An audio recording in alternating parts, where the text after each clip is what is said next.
Two microphones, two opinions, one continent, and absolutely no guarantee they'll agree. Crazy people. Dixon and Natasha on the Daily Upgrade. Here we are. We have reached that time of the day where we welcome our guest on the upgrade seat to upgrade us with his knowledge and experience. And today our guest is none other than Wycliffe Aganda. Do you spell it Wycliffe or Wycliffe? Normally, it depends. We have the American and the British, so whichever goes. Which is the British? Wycliffe. Wycliffe. Yes. I find it more natural for me to say Wycliffe. Wycliffe Aganda. You are the chairperson of the Association of Kenyans Living in Rwanda, which I find very interesting that there is an association. When did it start? Are you the one behind it? Did you find it here? How long have you been living here? So many questions. Thanks for the question. Basically, the association was founded by my seniors. There are people who were here way back before, and they decided to come up with something that can bring Kenyans together. So it was founded back 2004. And when I came, I became a member, and my first time to be elected was 2020. And I've been there on and off, so they do call me Trump the Second. Okay. Can we call you Trump the Second as you get closer to the mic? Definitely. We can call you Trump the Second? I am. Are you kidding? In Africa, in Rwanda. In Rwanda. In Rwanda, that you've made your home for 17 years now. But your story began in Kenya. So tell us about your journey. What convinced you that your future could could extend beyond the borders of Kenya? Definitely, my journey to Rwanda began as a personal decision.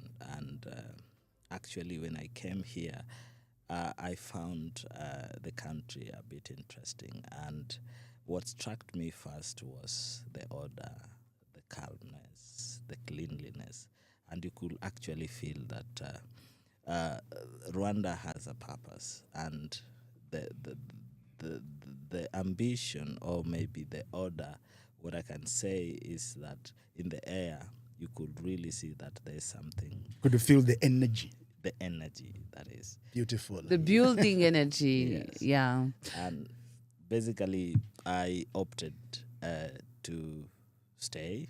And I think I began with a professional job, and that by then worked in Mount Kenya, which again I've returned again of recent. And I also decided just to get a girl here. Then I was waiting for that. Who are you? Who are you? That had to happen. I was waiting for it. 17 years. You can't stay in Rwanda for 17 years and you don't get a girl. Why not? I'm telling you. We are loving people. We are soft, loving. Yeah. You know. Yeah. Yeah. Which is a beautiful thing. Yeah, but deep down we are also very strong. Okay, you had to say that. We are strong-willed, soft people. So, what does the association do? Can you take us through a little bit about your functions? Basically, the Association of Kenyans Living in Rwanda's main purpose is to unite Kenyans away from home. Okay. The main aim is unity and be a brother's keeper, and trying to solve some of the issues that Kenyans might be facing while here, be it personal, be it business-wise or career-wise, and especially also trying to bring our kids together to be able to inculcate culture, which is very key for us. So we have, and at the same time, we also trying to give back to the host country. where we have an annual Umuganda that we work with the communities and mutually supporting those in need and so on and so forth. That's amazing, amazing. So, as a chair of the Association of Kenyans Living in Rwanda, what does your community tell us about the future of African mobility? Who are the people choosing to build their lives here, and what does it say about where Africa is heading? Yeah, definitely. What I can say is that there are a lot of things that we need to look at. If you ask me, I will be the first person saying that as a Kenyan citizen and I want to move to Accra, something that needs to be looked into and which I'm happy Rwanda has set a space, Kenya, Ghana, that we need to use maybe an ID as an access to this African country. And this will really increase mobility and in terms of economic growth, exchange, trade-wise, and so on and so forth. I believe that we as Africans can build ourselves and grow ourselves. Right? And how has it been for you being in Rwanda? Has it been easy?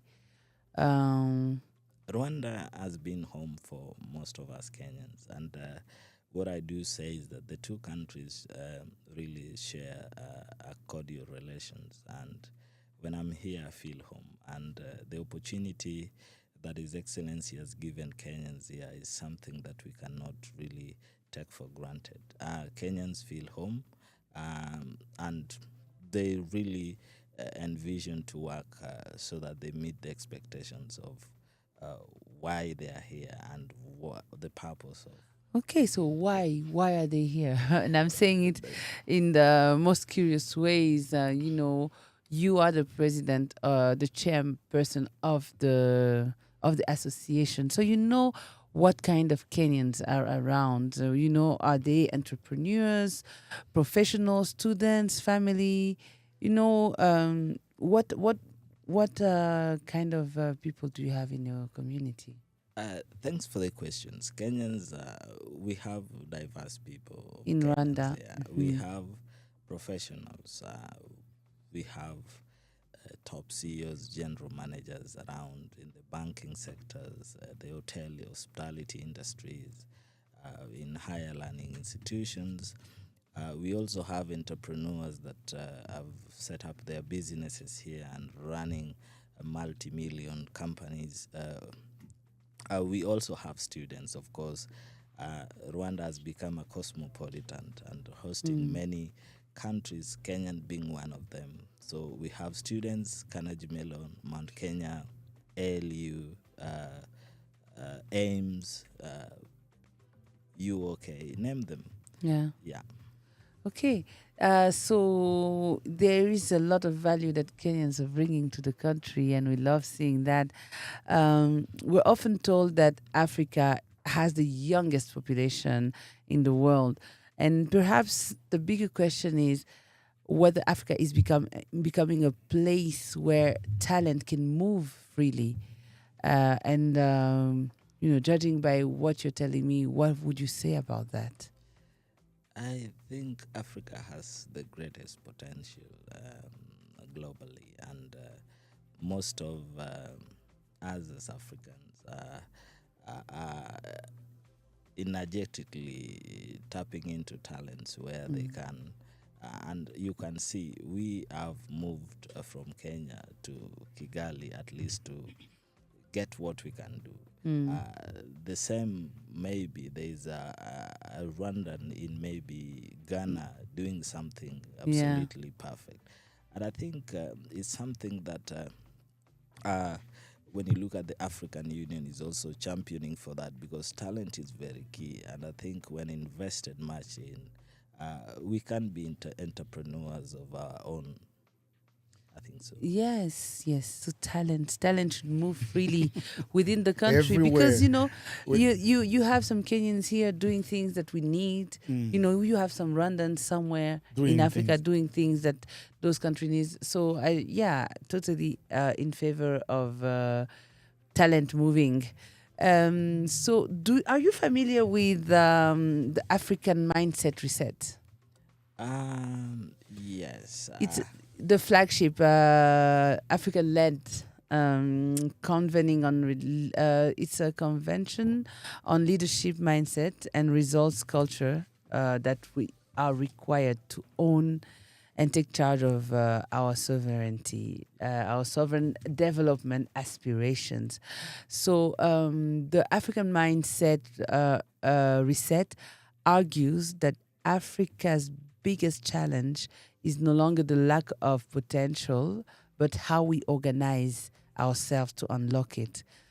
So looking at Rwanda through your own experience, what did you discover that challenged assumptions you previously held?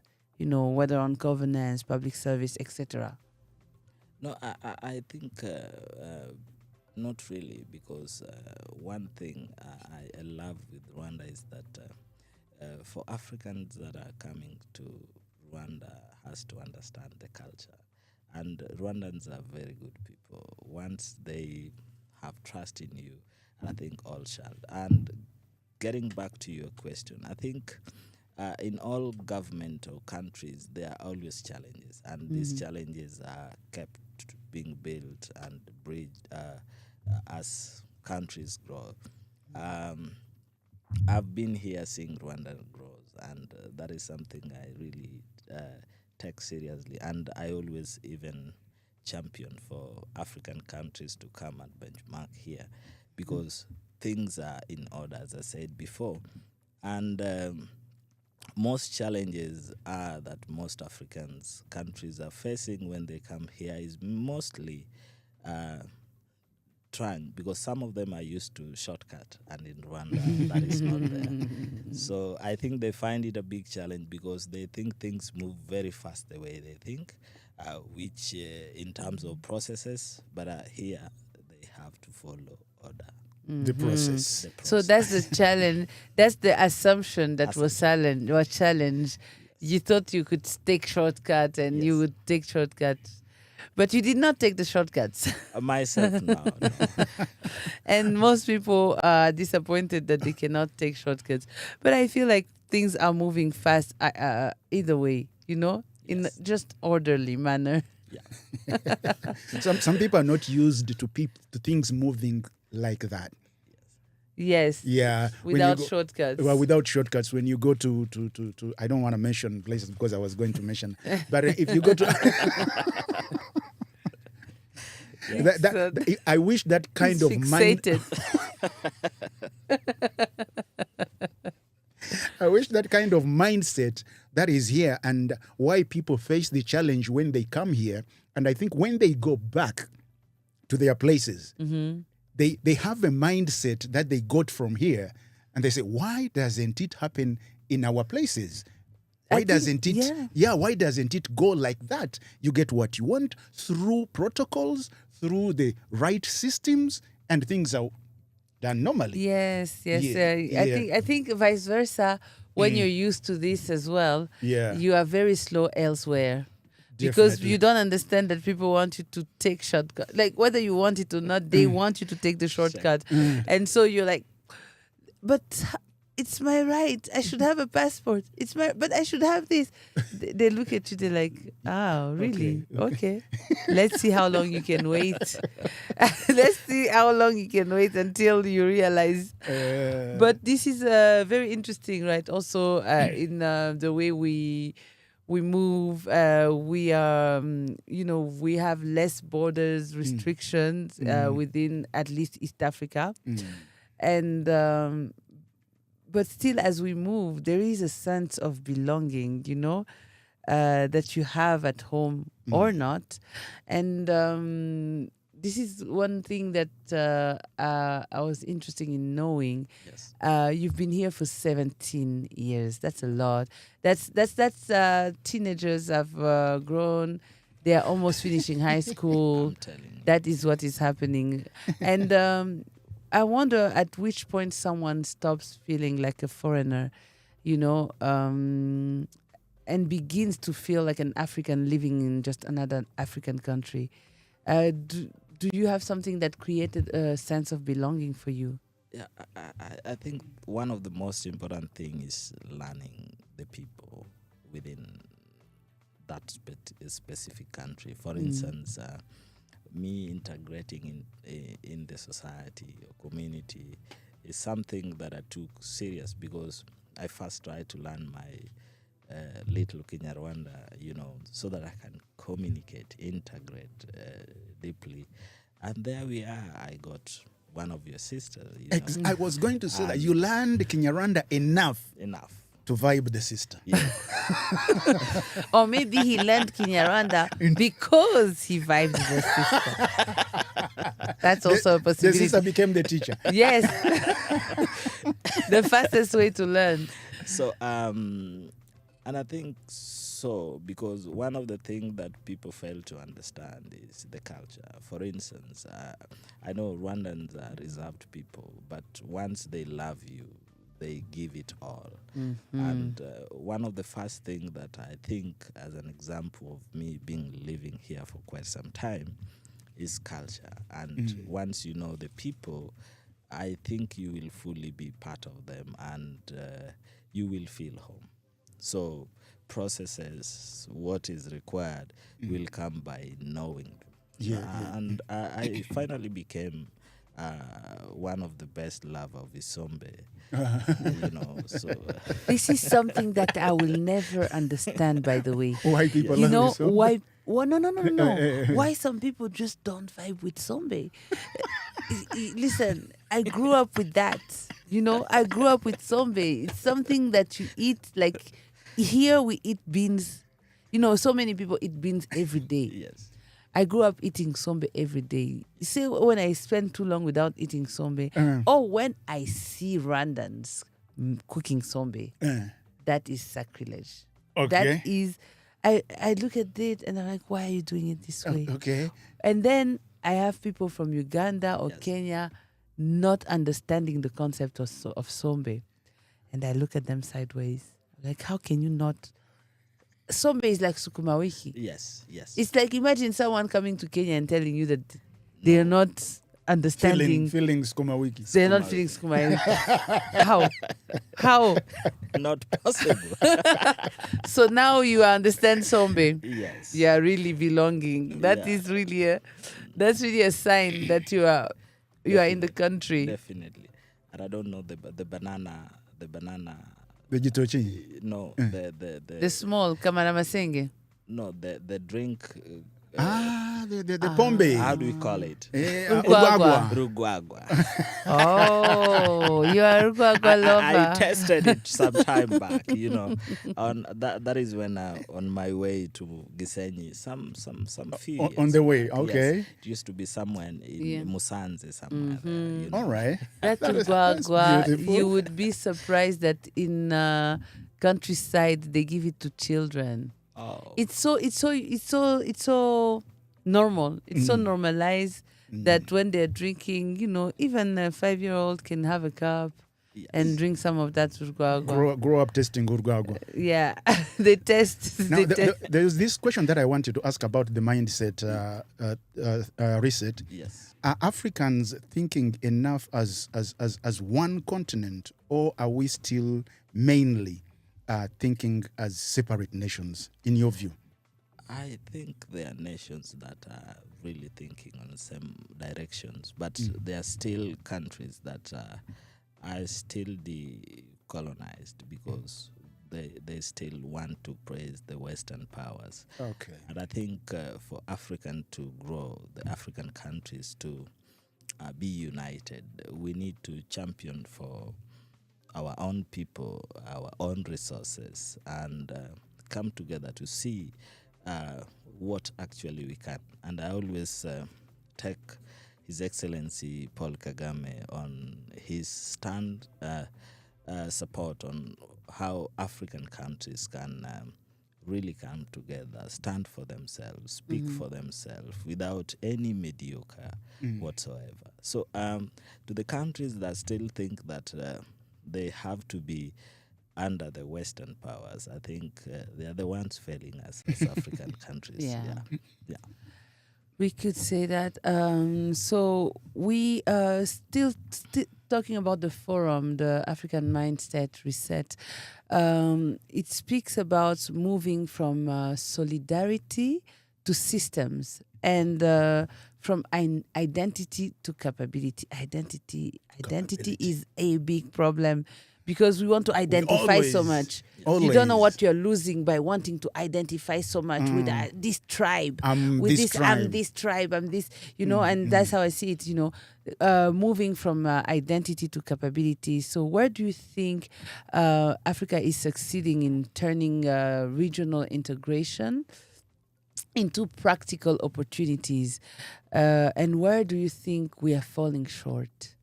I think one thing is that most nations should give free access, of course, with the security background check, when we really want to integrate, that is. And one thing that is also making this a bit difficult is that some, I don't know what I can say, because with the free movement of goods and people, I think that this can bring more of self-belonging and integration, learning one another and be able to understand the barriers that each and everyone's are facing. But it is something that we still have a long way to go, because as you're saying, some feel that they are superior.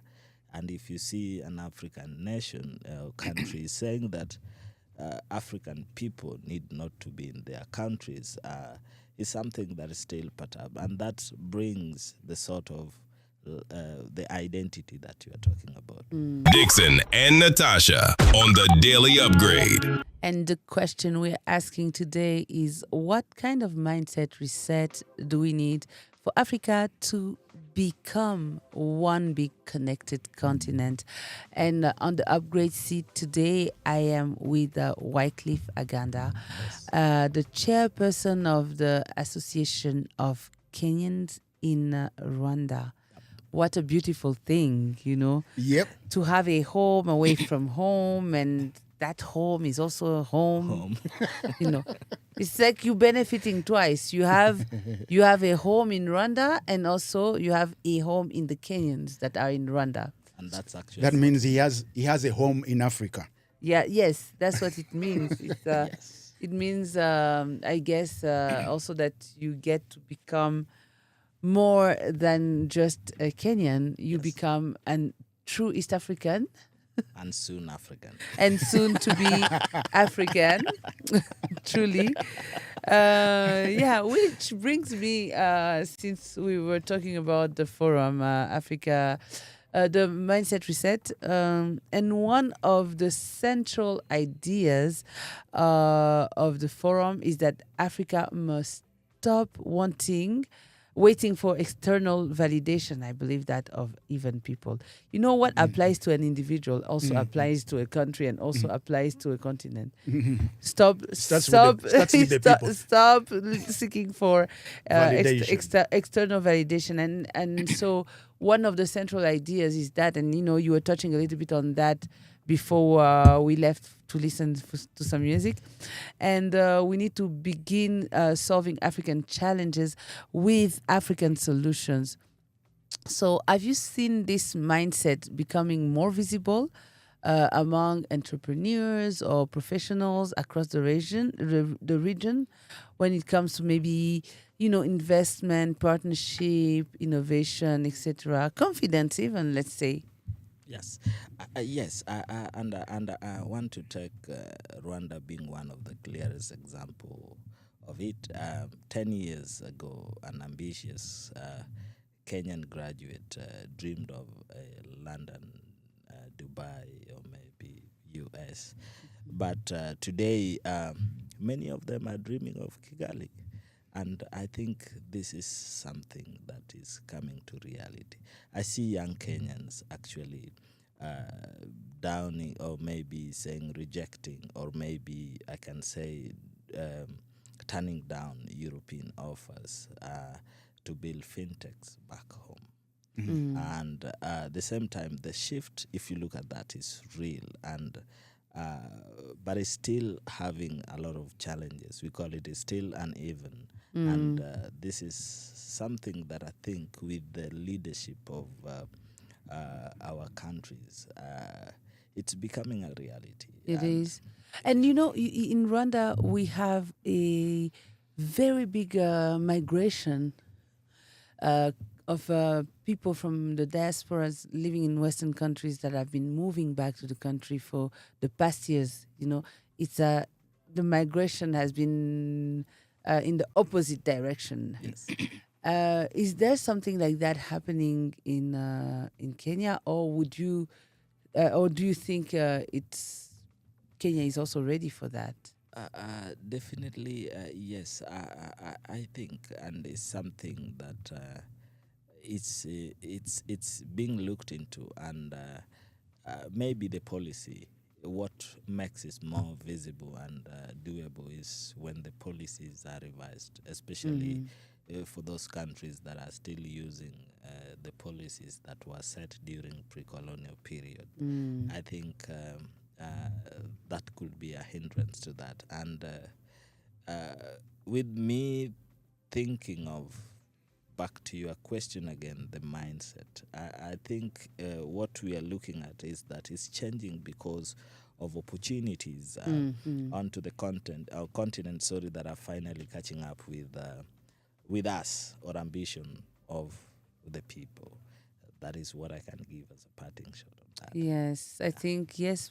So policies is also part of the mindset reset needed. Very much, big time. I love the way Rwanda does it, because when you come from Western countries, and the moment you mention that you want to do something home, the way you are supported by the government and facilitated, yes, it is just like that, very fast, because they don't want you to be frustrated.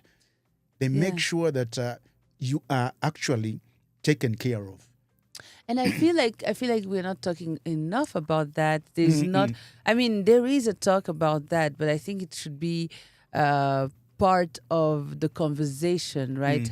How do you make sure that, since we are talking about mobility, skill mobility, talent mobility within Africa itself, I believe personally that we should also think about how are we stealing back our people, anyway, that Wherever are not they so wanted anymore, because, the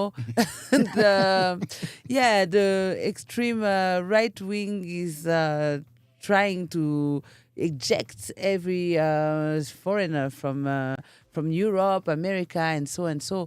How can we, in that mindset, reset? Think as countries of, reintegrating those people, choosing to bring them back.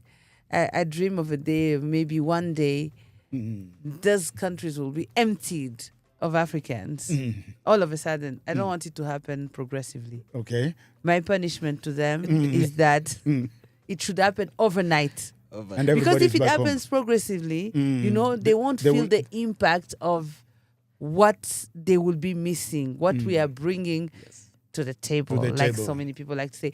But if, imagine one day, one night, all Africans back home left London, France, States, everywhere.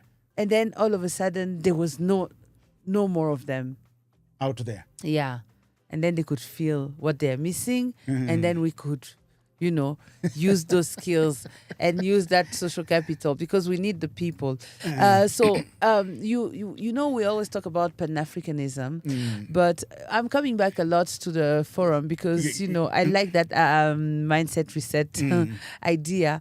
And one of the ideas that they introduce is meta-Africanism. So it's it's somehow moving beyond simply celebrating African unity, like like we do it with Pan-Africanism, but to actually go beyond, build institutions, partnerships, systems that make unity works. Earlier on, we were talking about having one currency, right? That will unite us all.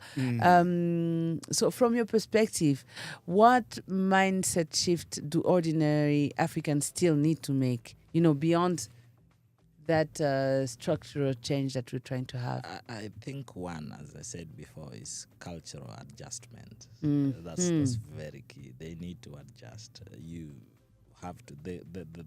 The world is moving so fast, and we also need to readjust with the modern cultural norms as well. And that does not mean that we need to leave behind our values. No, that's really something that we also need to stick to. And looking at that, I think also the language. Can we have a unison? Of course, you find that in some West African countries they're still in French, and maybe sometimes make it a bit difficult for them to transact businesses with the Anglophone countries. I think this could also be an hindrance. But if you look at a country like Gabon, they have introduced English in their countries, and most of the Gabonese students are also here. That tells you that there are countries that are really willing to reset their mindset. But do you mean to say that we should all speak English? No, I'm just saying, like, for the commonality aspect of that, and maybe the Anglophone can also learn French. Which is a rock. This is the really hardest. That there is a saying in that we have in Congo, because Congo is my country too. Yes. And it says that French is the meat of the elephant. Yes. It's so hard to chew in your mouth. It's difficult to translate it. But and let me help you with that. The tongue that has spoken Luganda for a very long time cannot bring out French words the way they are supposed to be pronounced. We have an experience here with this son. I know. Now, Natasha, do me a favor. Yes. Hold on to that question where you are going to bring up next. Yes. Then we go for a shorter break. Then we will be right back. All right. The seat everyone wants. The lessons everyone needs. The upgrade seat. What would need to change for a young Kenyan to look first at Kigali, Accra, Lagos, Addis Ababa, before looking outside of the continent? I actually think, yes, it is. But also, what I can say is a generational shift, because as what you're saying, younger Africans will move from one country to another in search of opportunity, and that is job. Either they also can do it in maybe studies, or which sometimes nowadays most of them as young generation prefer the Western world. But I'm liking it now because I like using Rwanda as a case study.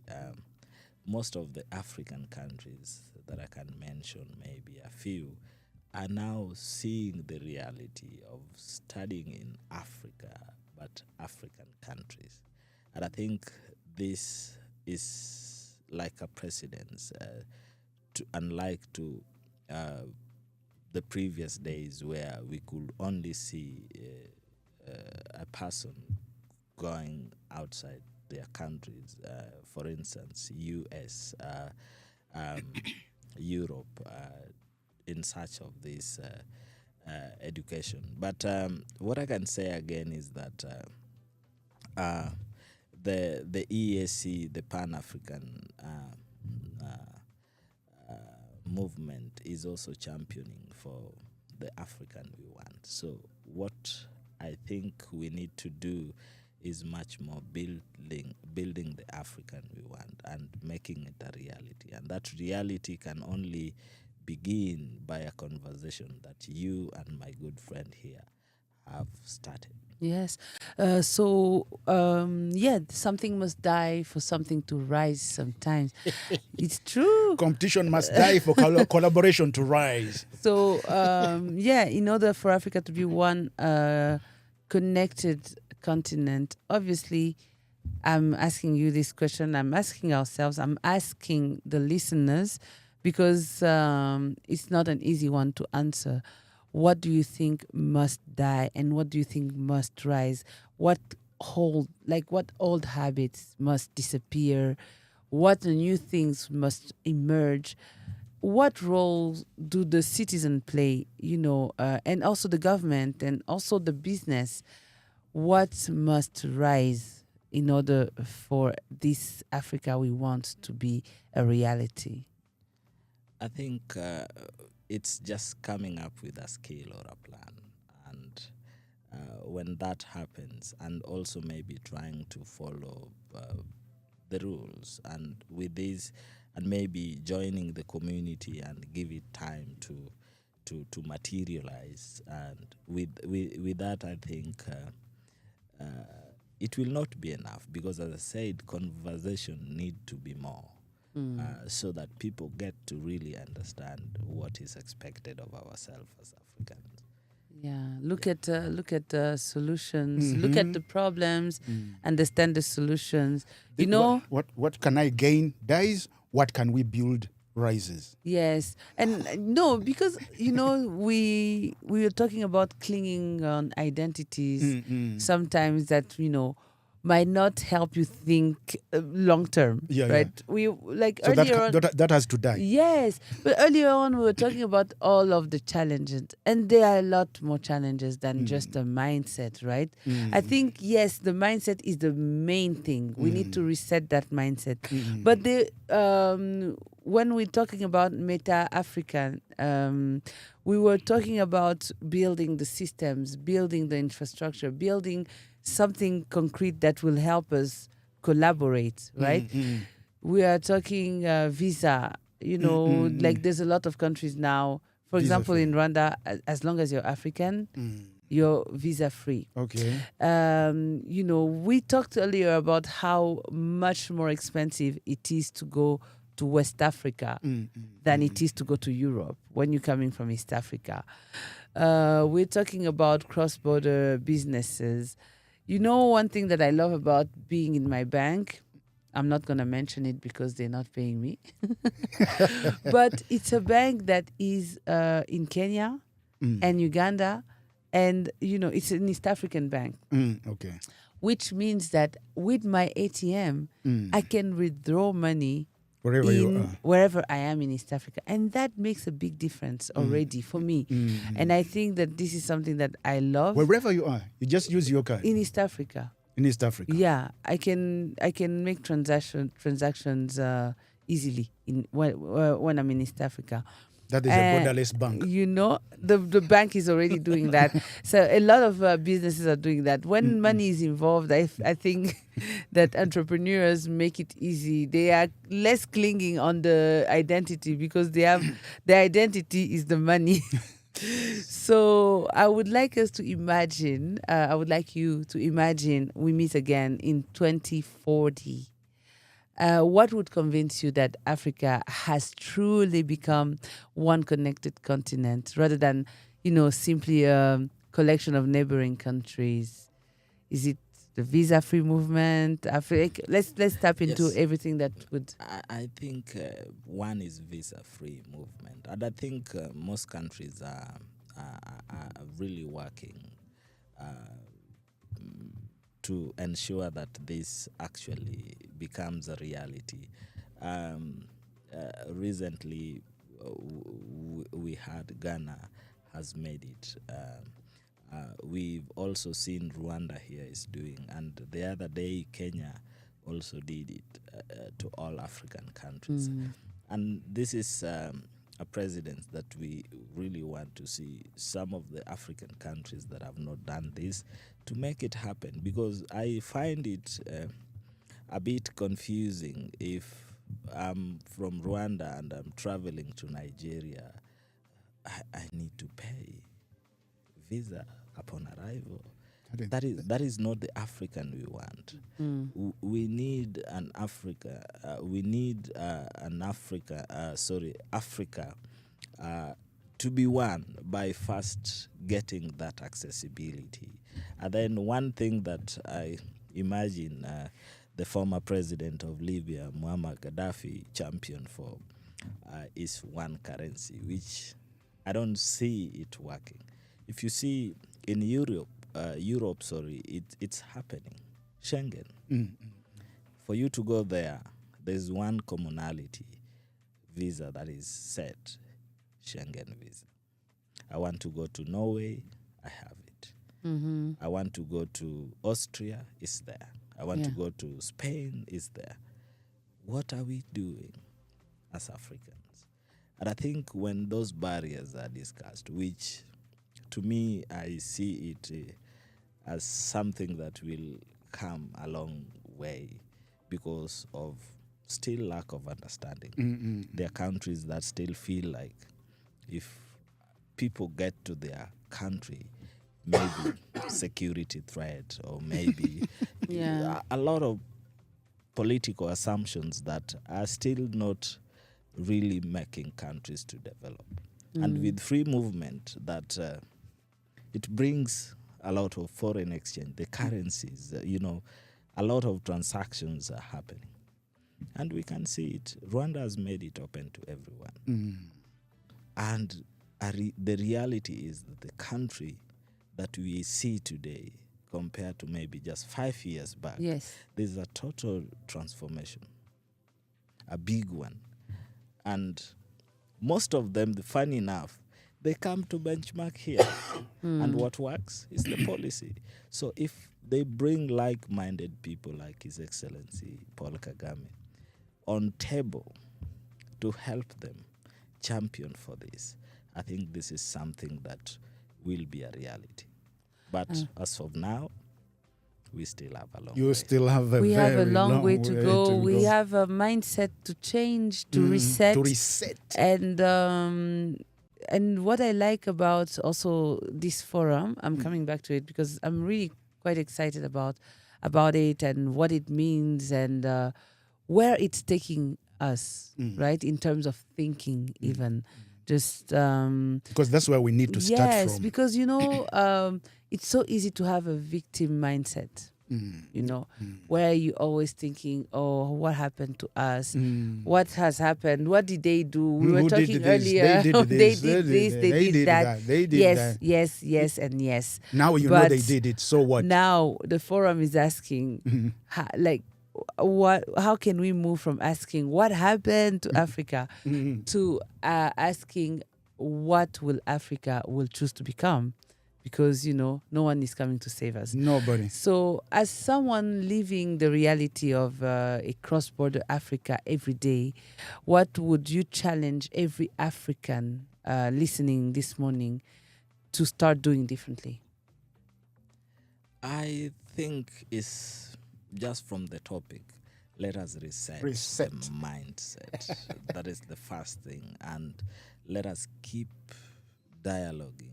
Bring up this conversation that can be seen as a reality, as a continent, to change, to reset, to also believe in ourselves. One of the biggest problems is also we don't believe one another. So you just said this person is coming up here just to maybe take up something from us, which I don't think should also be something to worry about. Have you ever felt that way, that you felt like maybe some Rwandans felt like you were taking something from them? The sister. No. Yes, for the sister, yes. You took our sister. For the sister, I took her, honestly. And thanks to God, now we have 3 wonderful kids, which I'm proud of.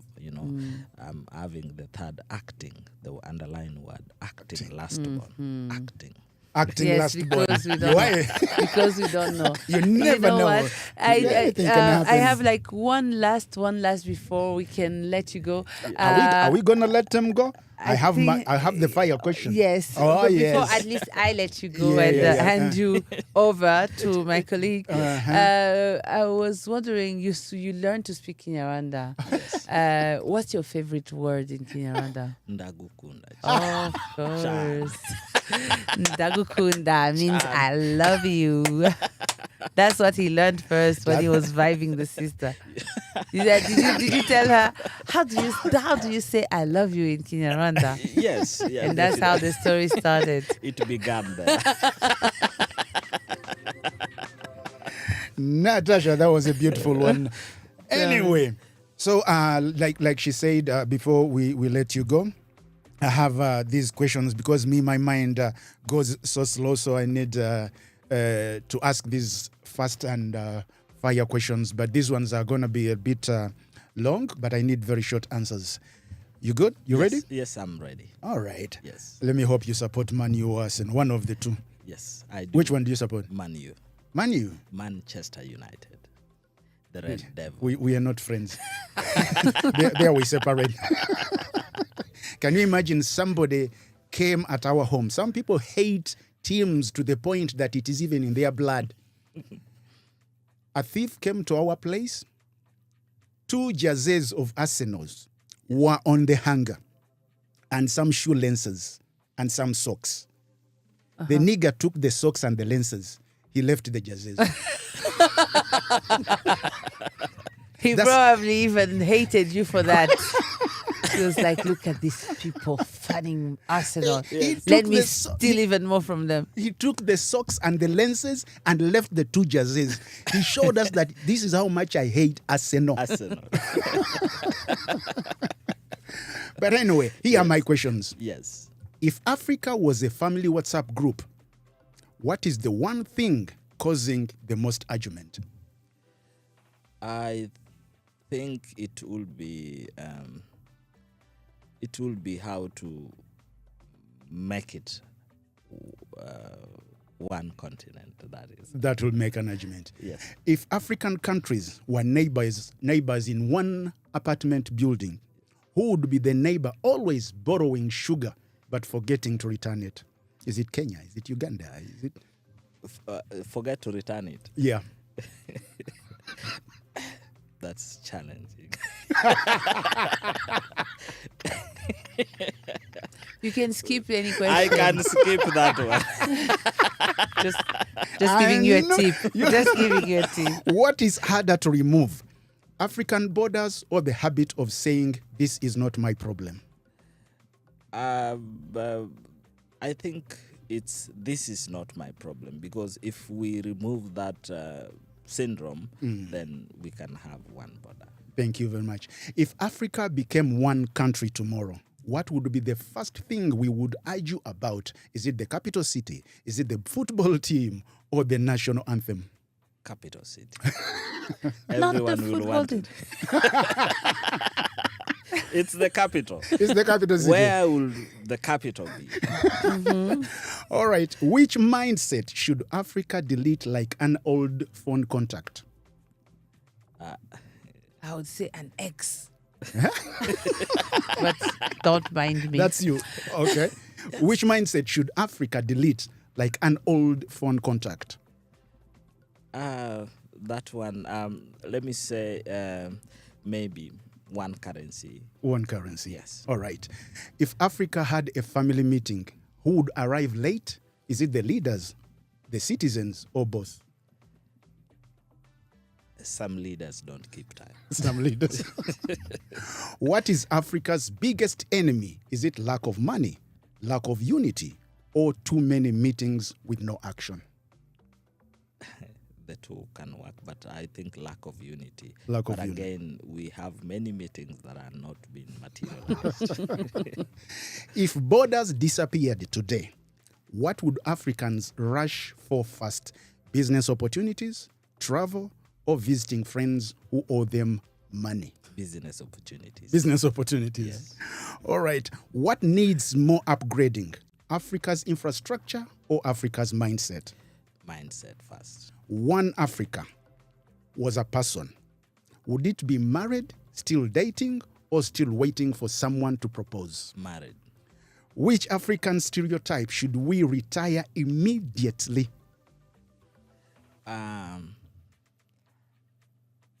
Which African? Stereotype should we retire immediately?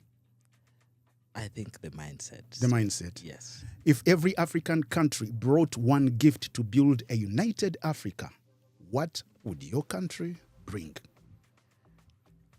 We will bring knowledge. I thought you would say we will bring revolution. No. What would be the funniest challenge of having one African passport? The funniest challenge.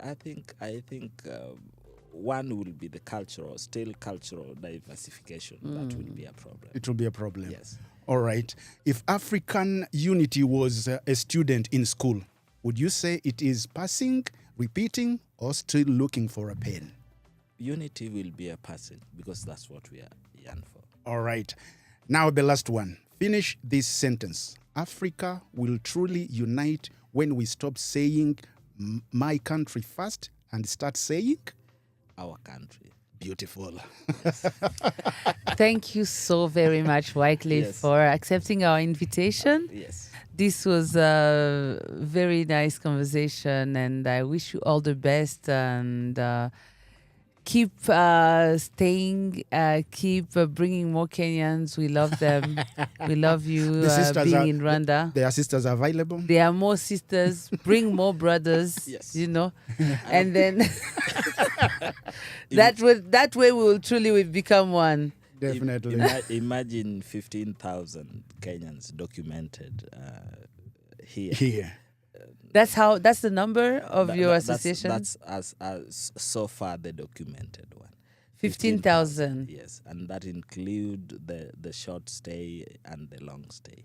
I Those think we should bring them to 20,000 Yes, in the next 5 years or less. that is it. So we also urge them maybe to keep doing what I've done and be here. And You know, I think this man is onto something. We are arguing of He's how breaking- are we gonna be united. He knows. He is already there. He knows. yes. Let's spread the gospel. Thank you very much. Have a you so beautiful rest of your day. The seat everyone wants. The lessons everyone needs. The upgrade seat.